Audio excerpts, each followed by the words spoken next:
কাশ্মীর ভাই সাধ্য মতো। তো আর এই দেখুন এই টাকাটা আমি দিলাম।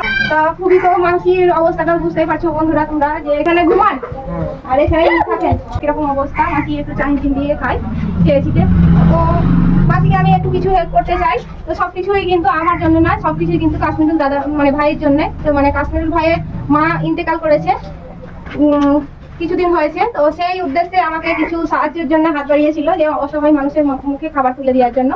তো যথেষ্ট পরিমাণে আমি অনেকটাই চেষ্টা করছি, যতটা পারছি আমি অসহায় মানুষের মুখে খাবারটা তুলে দিচ্ছি, শুধু আমার ভাইয়ের মায়ের যে আত্মার শান্তি কামনা করার জন্য। তো তোমরাও একটু ভালোবেসে পাশে থেকো বন্ধুরা, যাতে এই কাশ্মীরুল ভাইয়ের মায়ের আত্মার শান্তি কামনা হয়, সে যেন জান্নাতবাসী হতে পারে।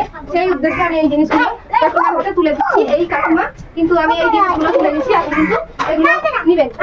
এতে আছে এরকম বসুন, দেখুন একটা তেল আছে, সয়াবিন, চা আছে, মশলা আছে, বিস্কুট আছে, হ্যাঁ, হলুদ আছে, মিট মশলা আছে, এক প্যাকেট লবণ আছে, আর এই দেখেন ডাল আছে, আর সাবান, শ্যাম্পু, আর এই দেখুন এইটা চাল আছে কাশ্মীর ভাই সাধ্য মতো। তো আর এই দেখুন এই টাকাটা আমি দিলাম। যে সবজি লাগবে সেই সবজিটা আপনি কিনে নেবেন, যে আপনারা এগুলো রান্না করে খাবেন, ঠিক আছে? আর আশীর্বাদ করবেন, আর প্রার্থনা দোয়া প্রার্থনা করুন, যাতে যে মানুষটা চলে গেছে পৃথিবী ছেড়ে আর পৃথিবীতে নাই, সেই মানুষটার উদ্দেশ্যে আপনি একটু প্রার্থনা করবেন, ভালো থাকে, জান্নাতবাসী হয়।